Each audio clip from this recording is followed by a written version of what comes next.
Hello, welcome back to the latest We Are Sunderland briefing. I want to start with an apology because it's been a couple of weeks, 2 or 3 weeks since we last recorded a video or pod.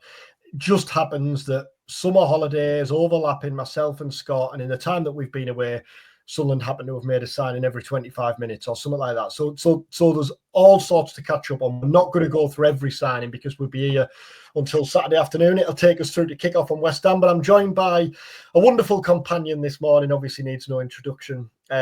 Nick, ahead of Saturday's game then, I mean, clearly massive summer, lots to get stuck into, but we're days away now. We're hours away, really. How are you feeling about it all? I've got a slight sense of wouldn't be fear or anxiety. That is, I think, inevitable at the start of any season, regardless of whether they're in the Championship, Premier League, League One, dare I say, because now we're so close to the start of the season. I just want to get started. Yeah, we've had all this preamble, which has gone on for weeks and weeks, and as you say, there's been so many players coming in. The pre-season friendlies, they've been here, they've been there. I just want to get into that. You're probably the same. You have a routine through the season. You know where you're going to be Saturday afternoon, Tuesday night, whenever. You have that sort of mapped out, and you want to get back into that routine. And I'm wanting that to start now. I'm ready to get back into my weekly routine of doing my match book, doing the press conference, heading to the game, and getting into that familiar role through the season. But at the same time, you can't help but feel excited because the business that Sunderland have done and this phenomenal buzz around the city and around fans. I don't think there's any supporter I've spoken to, and we've done a couple of talk-ins and spoken to a lot of fans at the games, and they are all, every single one of them, it's just bubbling with optimism and this belief that Sunderland will stay up, that they'll have a great season, they'll do really well. So that's all now coming to a head, if you like, at the weekend, because everybody's going to be at the Stadium of Light and it's going to kick off, and we just don't know what's going to happen. It's when we were chatting before we started, you used the word intrigue, and I think that's what it is at the minute. It's absolutely intriguing because we've no idea how this whole new team really is going to react to playing in the Premier League. One or two of them have played there before, Xhaka and Adingra, but the majority of these players, it's completely new to them in terms of playing. They've watched it, they've lived it on FIFA and all the games, but they've never played in the Premier League. So there's this big anticipation of how they're going to react to that. We sat down with Christian Speakman early in the summer. What was it, a week or two after the playoff final? And the kind of summer plan then, transfer-wise, was outlined. But at that stage, in the first month or so, really, I could never have imagined that the summer would play out like it has done. Have you been surprised by just how many signings Sunderland have made, some of the signings they've made, how much money they've spent? And we'll get onto it, but there's still more to come, isn't there? Yeah, no, I was surprised by the numbers and the money. I think had conversations at the end of last season when they got promoted that, well, what would you need to give yourself a chance of staying in the Premier League? I think the general perception was you'd have to bring in at least 5 or 6 experienced Premier League players, or players of an ilk that had, technically or you felt could hold their own in the Premier League. And you probably have to spend £20 million in that region for those sort of players, which, as it turns out, that seems to be the sort of figure that they've been spending. But they've brought in 12 players, and as you say, there are more. So they brought in double the number of players I thought they would bring in. They've managed to keep hold of all but one player, and that was Bellingham, who left, and of course Watson last season. But they've resisted overtures, as we understand it, for the likes of Trey Hume. The belief, it seems to be, is that Dan Neil's going to stay. So they've managed to keep their core players. They've brought in all these technically gifted, very exciting young players. Peerless signing in Granit Xhaka, who, when I saw him against Real Betis, Rolls Royce of a player. And you can understand why fans now have this belief that Sunderland can do it, that they can buck the trend of recent seasons and stay up. Hats off to the football club. I was reading this week about the financial sort of plan and how they've been able to do this, and they're well within PSR, within the remits of that, so they've got no worries about that. They know they've got a guaranteed income from the Premier League. They've been very astute in what they've spent and what they've not spent in the last few seasons, so that's put them in a good position. There, I was reading about Hummel and David Bruce saying, the shirt sales have been phenomenal compared to a couple of seasons ago. Another income stream, looking to expand those revenue streams, if you like. So all in all, it's almost the perfect storm, isn't it? The perfect storm, of course, would be if it all comes together on the pitch and they do win games and they stay up. But the club has done everything they possibly can to put themselves in a position to give themselves the best chance of staying up. I always remember that phrase that Anton Ferdinand actually had it tattooed on his arm. Fail to prepare, prepare to fail. And that is very much the situation that Sunderland are finding themselves in now. They are preparing themselves. They're leaving no stone unturned to make sure they've got players in every position and that they've got a squad that they believe technically and hopefully, when it comes down to it, physically and in terms of the match themselves, that can compete in the Premier League. The intrigue we talked about at the start there, I think there's two elements to it, isn't there? First of all, the league and the fact that we haven't seen Sunderland in this division for a while, and for all that we hope the likes of West Ham and Brentford and kind of pick out these teams who might struggle this season, until we see them, we don't really know. But the other element is obviously the signings and the fact that, for all the profiles really impressive, we haven't seen them play. We know very little about them. What do you make of the squad now? How do you think it'll evolve over the next couple of months? And transfer wise, who do you expect, or maybe not name names, but what type of player do you still expect to come in before the window closes? It's fascinating, really, because I think they've gone on the whole for a certain type of player, which fits the way that Régis Le Bris works, and it's largely, I think, as we'd have probably predicted before pre-season started, familiar in terms of players that have either played under Le Bris before at Lorient, or he was certainly there, or Florent Gisolfin. I think we can't underestimate his role in all this as well. So they've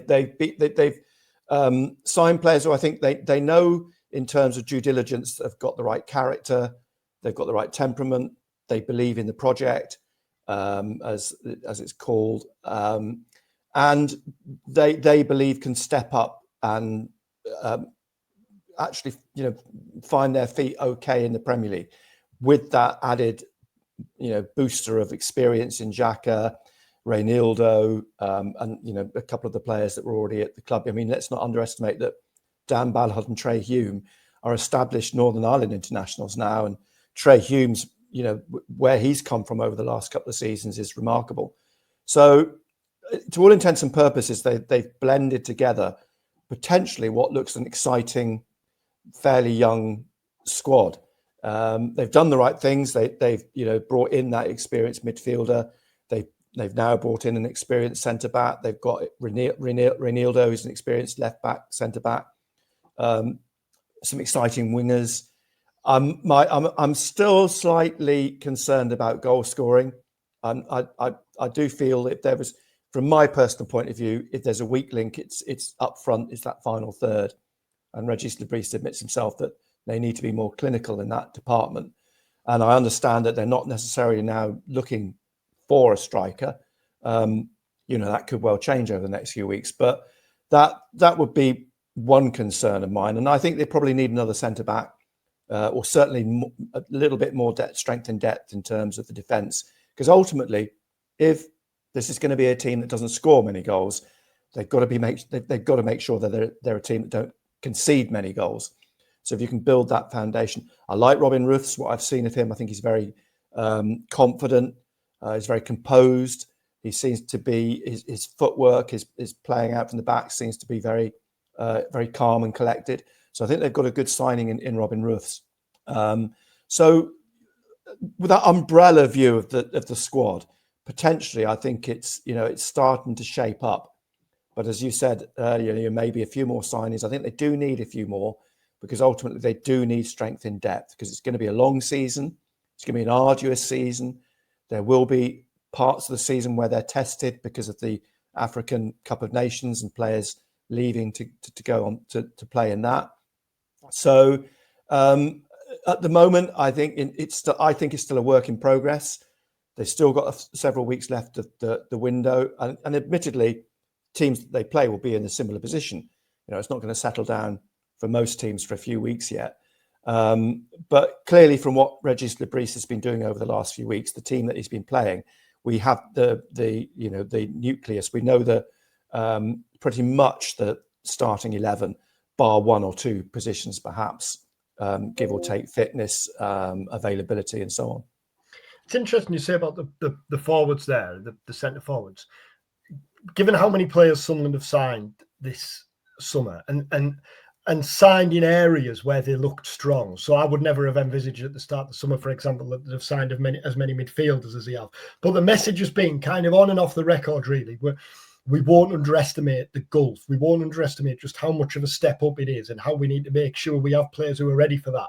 So what a show of faith, really, in Eliza Mayenda and Wilson Isidore. But I think especially Mayenda, because we were chatting about this at the Stadium Light on Sunday as we left. Sorry, I'll just turn that alert off. We were talking about this on the at the Stadium Light when we left on Sunday.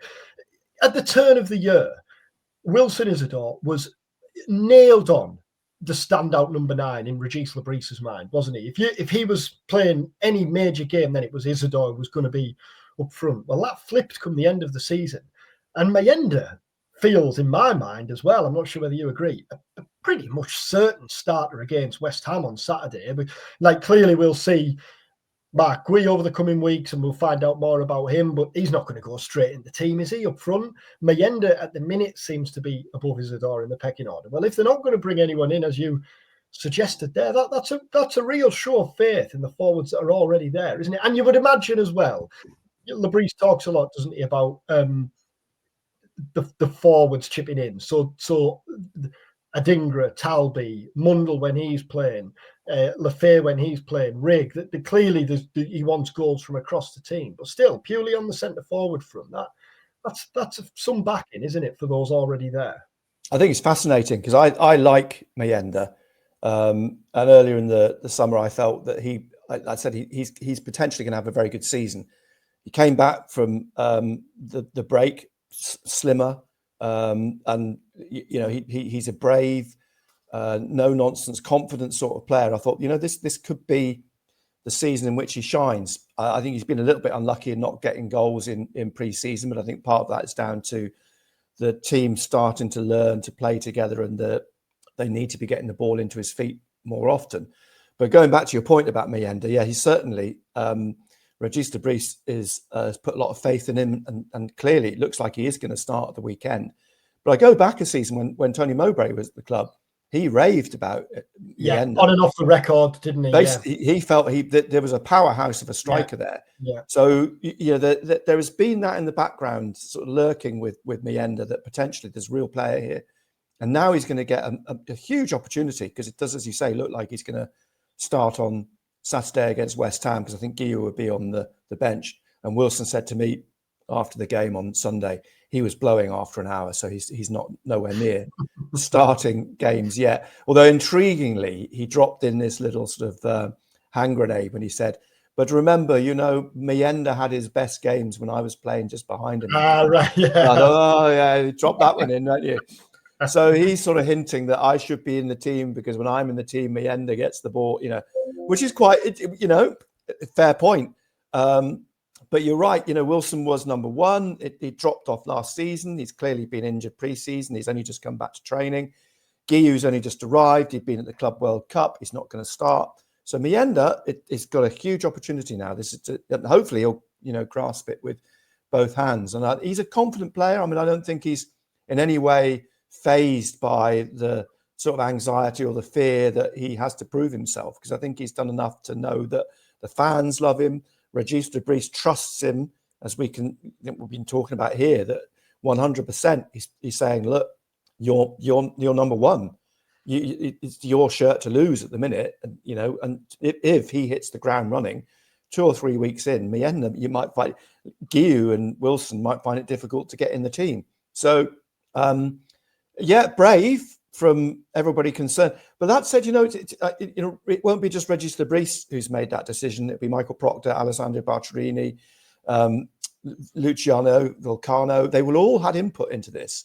And they will have all said, they've all watched training. They all know what they're delivering on the training pitch. And they all know what they've been doing in pre-season. A gamble, but, this is a club that, to a certain extent, when we talk about risks and being risk averse or whatever, these are the little...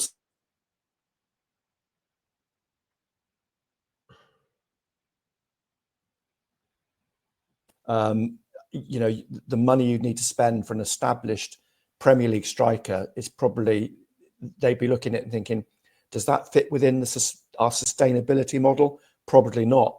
We've got to trust those players we brought in last season and those that we brought through, and developed at the club. And they're giving these players that chance. And we talked about Mienda at the end of last season and said, what would he be worth? Now, if you were going out and buying a Spanish under-21 international striker, his ceiling's so high, isn't it? Remember at the start of last season when, inevitably we were talking about whether Sunderland were going to sign a centre-forward and who was going to come in. And it was Portsmouth away early in the season where you looked at Mienda that day and thought, he's not just a stopgap in this team. He can be so much more. But when we left Wembley in May, we would never possibly have imagined that in the weekend before the start of the season, we were asking Regis Lebris whether Enzo Lefay was still part of his plans and whether he was going to be in the starting 11. That's a fascinating one as well, isn't it? Lebris was clear on Sunday. Lefay is absolutely in his plans, and he was with Dan Neil as well. And he talked about in the early weeks of the season, at least, that finishers in games are as important as starters. But what he did say to us in the written press conference after Sunday's game against Vallecano was that can flip so quickly. Whatever his starting midfield is on Saturday might not be by the time Sunderland play Brentford or 3 or 4 weeks down the line. But still, the fact that Lefay might well have to start Saturday's game, I think it's likely that he's going to have to start Saturday's game on the bench. That's a surprise as well, isn't it? Yeah. Lefay's an intriguing one because I think, there were lots of rumours flying around last week about this and that with Lefay, but I think it's fairly clear that what has happened is because he wasn't 100% fit, they didn't want to remain Mundell's situation where they rush him back and he gets injured and they've lost him for 3 months. So he's been wrapped in cotton wool. So you've got Lefay, Wilson, Rigg, who are all just coming back into first team training and first team selection, but they're being very cautious with them. But you're right about Lefay, because we'd assumed in the summer he's a nailed-on starter. But now you've got Xhaka, you've got Siddiqui, you've got Diarra, and you're thinking, now how do you accommodate all four in the team? Who misses out? Which player is the player that is left out? So at the moment, I think Lefay won't start at the weekend. I think he'll be on the bench. So it means you've got Xhaka, and you can play both Siddiqui and Diarra. So there's no issues there. But you're right about Lefay. When he's fully fit, will Regis Lebris want to say, right, I want him in there as a 10? Who misses out? And depending on how the season started, if Siddiqui's playing well, if Diarra's playing well, they're nice problems for him to have, thinking I've got players of that caliber to bring into the team. And sort of more generally on that team issue, if I had an issue, I suppose Taubi for me is the one that at the moment I'm not quite sure 100%. Is he up to speed as a right winger? And that may open the door for the possibility of a Dingra could play on the right, Lefay could play on the left. So there are, you can move the pieces around, if you like, to accommodate players like Enzo Lefay. But you're right about him being, last season he was the player. This season he's the fringe player. He's been on the, but maybe that's just an indication as well as the quality of the players that they're bringing in, and all these players, they have to fight for their place. They've got to prove themselves. They know that there's none of them are guaranteed a place in the starting 11. All of them have got competition, which is no bad thing. West Ham then, what Sunderland have done remarkably well this summer is think of the buzz around the club, around the city after the playoff final, and yet they've managed to build on that over the course of the summer, haven't they? Build that momentum to the point that we're here now, 3 days away from the Premier League opener. Given that backdrop, it's important to get something from the game, isn't it? I feel it's such a deflating afternoon if after all of that Sunderland were to lose the game 1 or 2-0, wouldn't it? It feels an important game. Mainly, I think, because with respect, it's not Liverpool or Manchester City who are rocking up on Saturday. It's a West Ham team who finished, 17th, 16th in the Premier League last season. But even a draw, it feels important that Sunderland gets something, doesn't it? Yeah, absolutely. I think these 3 games, everyone's talking about these 3 games, and rightly so, because these are the 3 teams that I think people will feel, I feel as well, will give you an opportunity. They, as you say, West Ham had their problems. Brentford have had a summer of, and continue to have a summer of change. We don't know how Keith Andrews is going to be as a coach, and they're going to lose key players. Burnley, lots of murmurings about Burnley, and are they, will they be one of the, well, they will be one of the favourites to get relegated again. Big opportunity, because I think if you don't get anything from these 3 games, then there is reason to worry, because they're a very good barometer of the level at which you have to play at if you're going to get points in the Premier League. West Ham especially, because if they've had a good pre-season, if Graham Potter's pulled it together and things are, work out for West Ham, you'd expect them to be a solid mid-table Premier League mid-table team. So that's a very, very good benchmark for Sunderland to set their sights at and say, right, if we do well against West Ham, a point I would take now. If we get a point or can win that game, you can feel that you can be a little bit more confident then about the games coming up. And the squad's only going to get better. It's only going to get stronger. It's only going to get more confident, more games it plays. So I think it's a very, very important game. You're absolutely right. But I think that there's a fear from my point of view that people are underestimating West Ham. I also think there's a fear that people are just assuming, because of the sum that everybody's had and the optimism, they're just going to roll up and they're going to roll West Ham over. I just don't think it's going to be as easy as that. And a fear I had, I spoke to Benno about this the other week, is that I don't want to come away from these 3 games with Sunderland having played really well, and we all walk away going, that was an excellent performance, played really well. There's lots of promise there, but they'd lost 1-0. Yeah, with 1 point on the board. Which is, it's not an unreal possibility that could happen. We've seen it before. I mean, Ipswich won lots of plaudits in the early part of last season, but they didn't win any games. They weren't winning games, and they went from the turn of the year to the end of the year without. They didn't win a home game last season, and so I think home form is going to be critical. Stadium of Light has got to be a difficult place for teams to come. They've got to pick up points at home, and they've got to get points from these first 3 games. So that's a big ask, because you referred earlier to the club's not lost sight of how difficult this challenge is going to be, and the gap between the Championship and the Premier League is so big. And I think back to 8 years ago when they got relegated. 8 years is a relatively short time, but in that 8 years, the Premier League has just been transformed. It is not the Premier League that Sunderland were in 8 years ago. It is a completely, wholly different beast. It's a frightening beast, because when I look at that Premier League table and the teams in it and try and pinpoint which 3 teams are going to be the 3 at the bottom, I look at those Nottingham Forest, Brentford, Bournemouth, Brighton.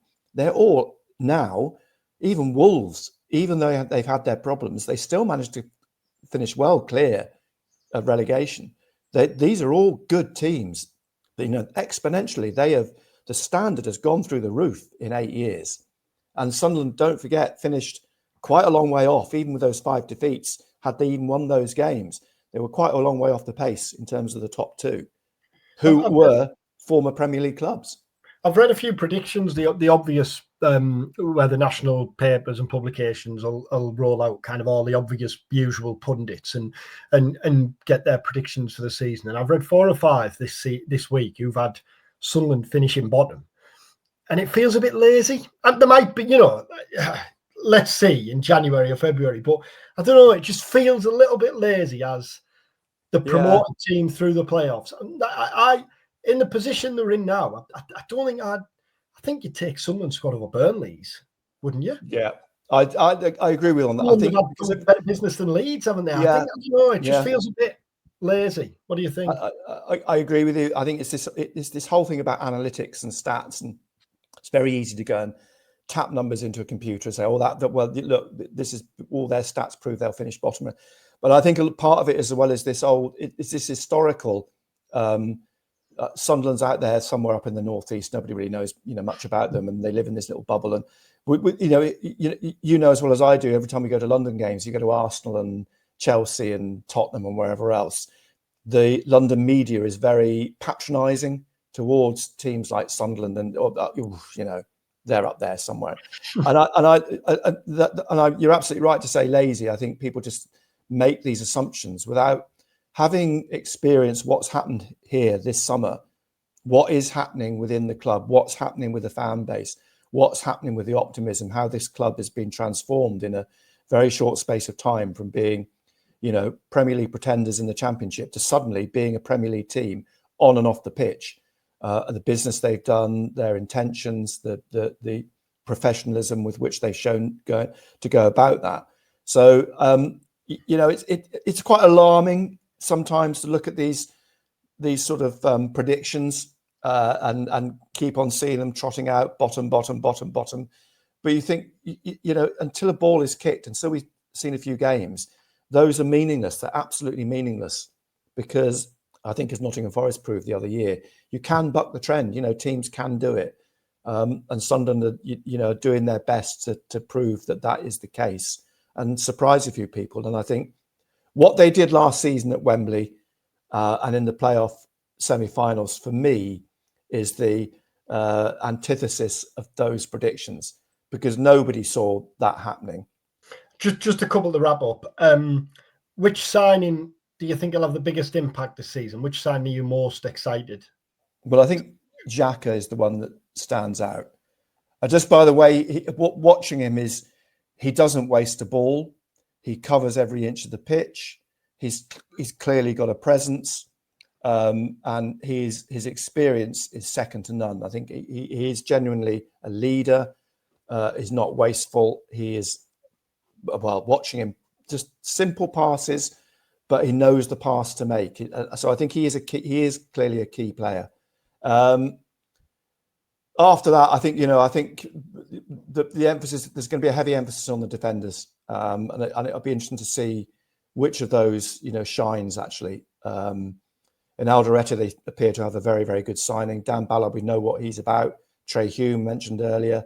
Reynaldo looks very, very calm, uncomplicated, experienced as well. And I like Robin Ruths. They potentially got a very, very good back five, if you like. And Siddiqui looks like a player. Diarra looks athletic and a good player. Adingra, we know from previous experience what he can potentially give you. Taubi, I mentioned a little bit earlier. Still a few reservations for me there.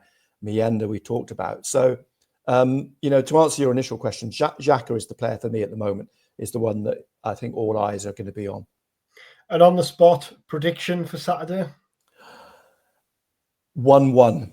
I was going to go 1-1. Yeah, I was going to go 1-1. And that's a solid start, isn't it? I would take that all day long. It'll be a positive start. Don't lose. And it would be, as I said before, if that's your barometer, first game of the season against an established Premier League team, a point would be a very, very good foundation. Thanks, mate. That's great. That's brilliant. And thanks to you for watching. Thanks for listening. Just running across the bottom of the screen there, if you're watching on YouTube, is our latest offer. You can subscribe for full access to all our Sunderland coverage at the Northern Echo. That's just £6 for 6 months, or 39 quid for the full year. But even the 6 months will obviously see you through the first half of the season, out of the summer transfer window and into the January transfer window. I think we can hold off for now before we start talking about how Sunderland will approach the winter window, because it still seems like there's going to be a bit of business to do before the month is out. Thanks for watching. Thanks for listening. Enjoy the game if you're there this weekend, and do get in touch if there's anything you want us to discuss on future episodes. Take care.